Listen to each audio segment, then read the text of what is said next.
Hi,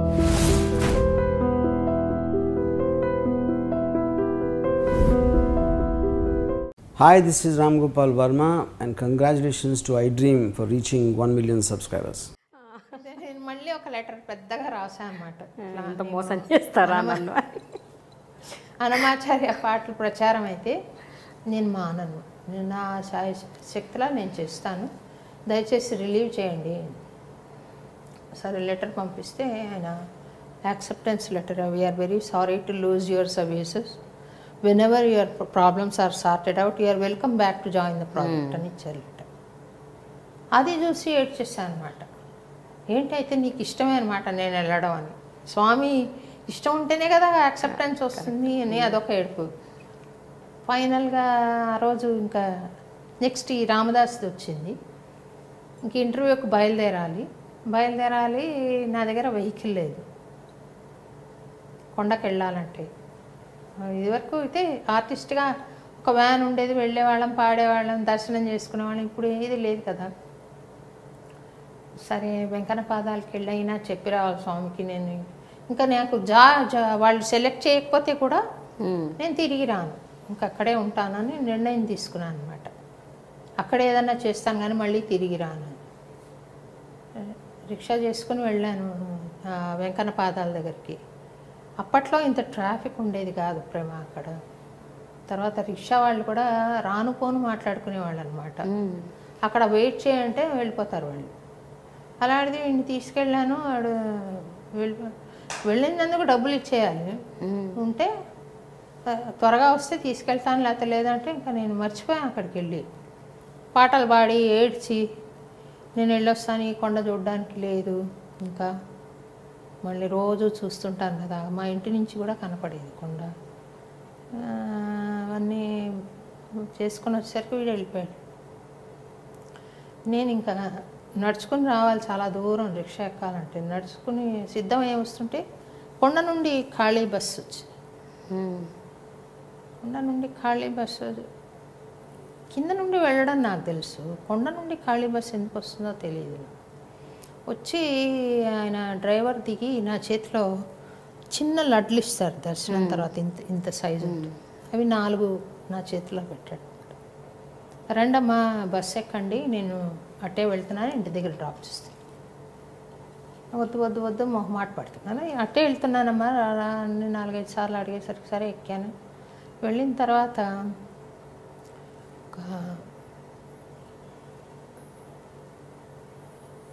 first choultry ఉంది కదా, అక్కడ ఒక లెవెల్ క్రాస్ ఉందండి రైల్వే స్టేషన్.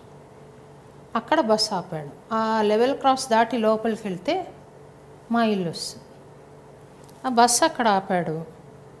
నేను దిగుతూ ఉంటే నన్ను మర్చిపోవద్దండమ్మా, నన్ను గుర్తుపెట్టుకోండి అన్నాడు. ఏంటి ఇట్లా అంటాడు అని కూడా ఆలోచన. అలాగే అని చెప్పాను. దిగి నేను లెవెల్ క్రాస్ దాటిన తర్వాత వాట్ డిడ్ హీ సే అనేది అక్కడ నాకు, నన్ను గుర్తుపెట్టుకోండి, నన్ను మర్చిపోవద్దు అంటాడేంటి అనేది నాకు స్పృహ వచ్చి ఒక ఎలక్ట్రిఫికేషన్ లాగా లోపల జలతరిచ్చేవాళ్ళు. ఆ బస్సు ఏమో వెళ్ళిపోయింది, డ్రైవర్ వెళ్ళిపోయాడు. ఆ డ్రైవర్ టీటీడీ డ్రైవరే ఉండొచ్చు, ఆ బస్సు టీటీడీ డ్రైవరే ఉండొచ్చు.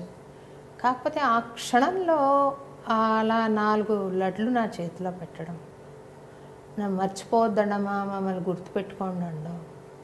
మధ్యలో కూడా పలకరించాడు నన్ను, నేను కూర్చున్నాను కదా పలకరించాడు. కొన్ని విషయాలు చాలా ఆశ్చర్యంగా ఉన్నాయి నాకు ఇప్పటికీ అంతుపట్టనివే. How could he know that I'm going away, how could he say those things to me. ఒక డ్రైవర్ అనే మాటలు కాదు కదా.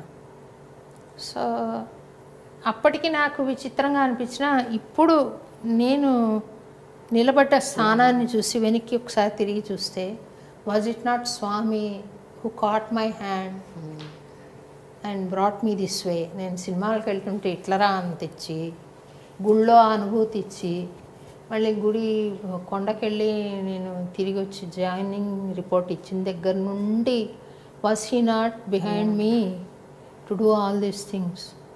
లేకుంటే నేనేంటమ్మా ఇక్కడ అన్నమయపురం చేయడం ఏంటి, గుడి పెట్టడం ఏంటి, నేర్పటం ఏంటి, పాడటం ఏంటి, అన్నీ వెంకటేశ్వర స్వామి భగవంతుడి సంకల్పం అని నేను డెస్టినీ. పరిపూర్ణంగా విశ్వసిస్తాను తల్లి. లేకపోతే నేను చేయగలిగిన పని కానీ కాదు. సత్యం. Ma'am, 1983 another milestone in your life. కరెక్ట్గా ఇప్పుడు అన్నమయ్య భావన వాహిని స్టార్ట్ చేశారు. ఇప్పటికీ 35 ఏళ్ళు అవుతుంది కదా. It's amazing journey. అంటే 1983లో మొదలుపెట్టిన అప్పటికి మీకు ఇంకా 26, 27, మీ వయసు కూడా చాలా చిన్నది. అప్పటికి మీకు పెళ్ళి కూడా కాలేదు అనుకుంటా. అయిందా పెళ్ళి కూడా కాలేదు. సో 1983లో స్టార్ట్ చేసింది. అసలు అంటే టీటీడీ దగ్గర మీరు చేసిన ఉద్యోగం తాలూకు అంటే అక్కడ జరిగిన అవన్నీ మర్చిపోవటానికి, అన్నమయ్యతో ఇంకా ఈ రిలేషన్షిప్ కొనసాగాలి, వెంకటేశ్వర స్వామితో ఈ బంధం ఇలాగే ఉండాలి అని ఒక కసితో మొదలుపెట్టుంటారు కదా అన్నమయ్య భావన వాహిని. కసి కాదమ్మా అది, ప్రేమ అభిమానం ఉండొచ్చు. బట్ నేను స్వామికి మాట ఇచ్చాను. అదే ఆ మాట ఇచ్చారు, ఆ మాట కోసం మీరు ఇది మొదలు పెట్టుంటారు. నేను కంటిన్యూ చేయాలి. So secret duty, secret commitment. But దానికి ఫండ్స్ అవసరం, ఇన్వెస్ట్మెంట్ అవసరం. ఇంత చెయ్యాలి అంటే ఎంతో కొంత డబ్బు ఉండాలి, పోగేసుకోవాలి మీరు. And at very early age you took that decision. అదేంటి, వాజ్ ఇట్ నాట్ రిస్కీ? అది కష్టతరం అనిపించలేదా మీకు ఆ రోజు? అందుకనే కసి అన్నాను. కసి అని ఎందుకన్నానంటే బ్యాకింగ్ ఏమీ లేకుండా, వెనక ఏమీ ఉంచుకోకుండా మీరు ఒక ఇంత పెద్ద భారీ ప్రాజెక్ట్ మొదలుపెట్టారు. మా నాన్నగారు డిప్యూటీ కలెక్టర్గా రిటైర్ అయ్యారు. I was a very honest officer. ఏమీ పోగు వేసుకోలేదు వెనక. మాకు అందరికీ చదువులు చెప్పించారు. ఇప్పుడు ఇక్కడ రామదాస్ ప్రాజెక్ట్కు ఇంటర్వ్యూకి వచ్చాను అన్నాను కదా, సెలెక్ట్ అయ్యాను. అయితే ఒక కండిషన్ పెట్టాను వాళ్ళకి. ఏమనంటే, నేను అన్నమాచార్య కీర్తనలు అంటే అది సముద్రం ఆ లిటరేచర్, నేను అందులో ఉన్నాను. ఇప్పుడు రామదాస్ అంటే భక్తిలో కంపారిజన్ లేదు, ఇద్దరు భక్తి. లిటరేచర్ వైజ్ అది ఒక నది రామదాస్, ఇది సముద్రం. అది ఒక్కటే అంటే నాకు కొంచెం కష్టం అనిపిస్తుందండి. నాకు అందరు వాక్యకారులు ఇవ్వండి అని అడిగి, రామరస వాహినిని పెట్టండి అని నేను ప్రపోజ్ చేశాను. వాళ్ళు ఒప్పుకొని ఇంకా నేను చాలా ఎంతూజియాస్టిక్గా పనిచేస్తున్నాను. అంటే ఎట్లా ఇన్నోవేటివ్గా ఎలా ప్రజెంట్ చేయటం, అలా కంపోజిషన్స్ కానీ రామదాస్ కీర్తనలు కంపోజ్ చేశాను. నేను చేసి ఒకసారి ఏమైందంటే, వేములవాడలో వాళ్ళు కాన్సర్ట్ అడిగారు. అయితే సరే వెళ్ళాను. పాడితే అందరూ బెదిరించారు నన్ను, అక్కడికి వెళ్ళొద్దు, అక్కడ రాడికల్స్ ఎక్కువ. అప్పట్లో 82 సంగతి, 83 సంగతి చెప్తాను. 82 నాకు వాళ్ళు అలా బెదిరించే కొద్ది ఇంకా ఎక్కువ వెళ్ళాలనిపిస్తుంది. ఎట్లా ఉంటుందో చూస్తాం, హౌ డు ఐ డీల్ అని. వాళ్ళు ఎలా రియాక్ట్ అవుతారు పాటకి. మా అమ్మ నాన్న కూడా వచ్చారు. రెడ్డి అని ఒక అటెండర్ ఉండేవాడు. వెళ్ళిన తర్వాత ప్రోగ్రామ్ చాలా బాగా జరిగింది. ప్రోగ్రామ్ అయిపోయిన తర్వాత నేను రూమ్కి వచ్చాక అక్కడ సిరిసిల్ల అని ఒక నేత కార్మికులు, ఆ జూనియర్ కాలేజ్ స్టూడెంట్స్ అనమాట, రాడికల్స్ అని పేరు వాళ్ళకందరికీ పాపం ఎందుకనో, వాళ్ళందరూ most of them came to my room. అక్క అని అడ్రస్ చేస్తారు. అక్క మీరు మా కాలేజీకి రావాలి అని. నాకు ఎంత సంతోషం అయిపోయింది అనమాట వాళ్ళు పిలుస్తుంటే. మా ఆర్టిస్టులు ఏమో బస్సు ఎక్కి వెళ్ళిపోయారు, ఇంకా ఆర్కెస్ట్రా లేదు. సరే నేను దేవస్థానానికి ఒక వాయిలిన్ తబలా ఉన్నారు, వాళ్ళని తీసుకుని నేను వస్తాను రేపు అని చెప్పి నేను ఆగిపోయి నేను వెళ్ళాను అనమాట కాలేజీకి. ప్రోగ్రాం పాడితే బాగా విన్నారు. 1 అవర్ ప్రోగ్రామ్ వచ్చింది. వాళ్ళ కాలేజ్ ప్రెసిడెంట్ మార్చ్ చేసుకుంటూ వచ్చి సెల్యూట్ కొట్టి నాకు ఒక కవర్ ఇచ్చారు. అది తెరిచి చూస్తే 116 రూపీస్ ఉందనమాట. నేను చెప్పాను, బాబు నేను దీని గురించి రాలేదు, నేను ఏదో విన్నాను మీ అందరి గురించి, కానీ మీరందరూ నా రూమ్కి వచ్చి అక్క అని నన్ను మర్యాదగా పిలిచి పాడమంటే నాకు చాలా సంతోషం అయిపోయింది. ఇది నాకు అని. లేదు మేమందరం పోగేసుకుని ఇస్తున్నాం, ఇది రూపాయి వేసుకున్నారు, ₹10 వేసుకున్నారు, ఒక్కొక్కళ్ళు తెలియదు, వేసుకుని ఇచ్చారు. ఇస్తే వద్దు వాళ్ళు ఒప్పుకోలేదు. నేనేం చేశాను, ఆ ప్రిన్సిపాల్కి ఇచ్చాను కవర్ ఇచ్చి దానికి వాళ్ళ రిజిస్టర్ ఏదో ఉంటే ఎండార్స్మెంట్ రాశారు. ఎవరి మారల్ కాండక్ట్ ఆ ఏడాది బాగుంటే వాళ్ళకి నాకు నా గిఫ్ట్ కింద ఇది ఇచ్చేయండి అని చెప్పి రాసి సంతకం పెట్టి ఇచ్చేసాను. నేను తిరిగి వచ్చాను హైదరాబాద్కి. తిరిగి వచ్చిన తర్వాత ఎందుకన్నా మంచిది కమిషనర్కి ఒకసారి చెప్పడం మంచిది, ఇది ఇట్లా జరిగిందని అని నన్ను శభాష్ అంటారని నేను రాశాను అనమాట. ఇట్లా జరిగింది అని చెప్పి రాసి పంపిస్తే దాని మీద రెడ్ ఇంక్ పెన్తో అనమాట. It was highly indecent on the part of project officer to have presented programme in the college without prior permission of the commissioner. చాలా డిసప్పాయింట్ అయిపోయాను. ఇలాంటిది ఒకటి చెప్తున్నాను నేను నీకు, ఇంకొన్ని సెన్సిటివ్ ఇష్యూస్ కూడా ఉన్నాయి అక్కడ. దాంతో నేను రిజైన్ కూడా చేయలేదు. At a point of time I just walked out of the office.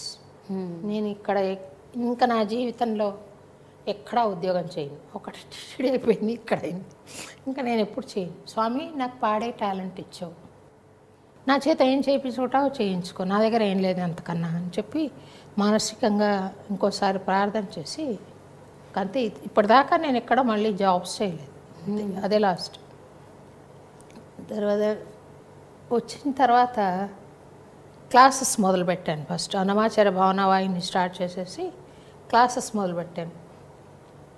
డబ్బులు ఉన్నవాళ్ళు 50 రూపాయలు ఇవ్వండి, లేని వాళ్ళు 30 రూపాయలు ఇవ్వండి నెలకి. అందరూ 30 రూపాయలే ఇచ్చారు, ఉన్నవాళ్ళు లేని వాళ్ళు అందరూ. దాంతో నడపాలి. చాలా కష్టమైంది తల్లి. తర్వాత 84లో పెళ్ళయింది. పెళ్ళైతే ఆయన నేషనల్ డైరీ డెవలప్మెంట్ బోర్డులో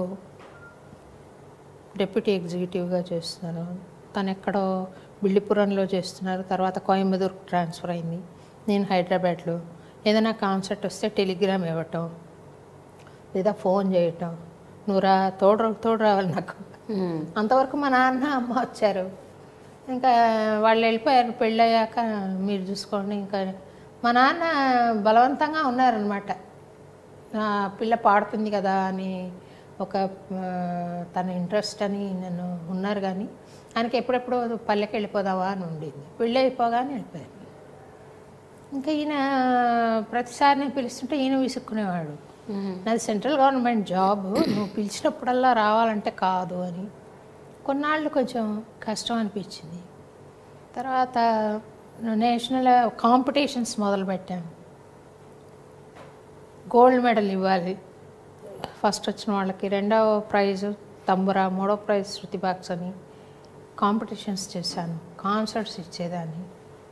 తర్వాత ఇలా అంచెలంచెలుగా ఒక్కొక్క ప్రోగ్రామ్ చేసుకుంటూ దూరం వచ్చాను.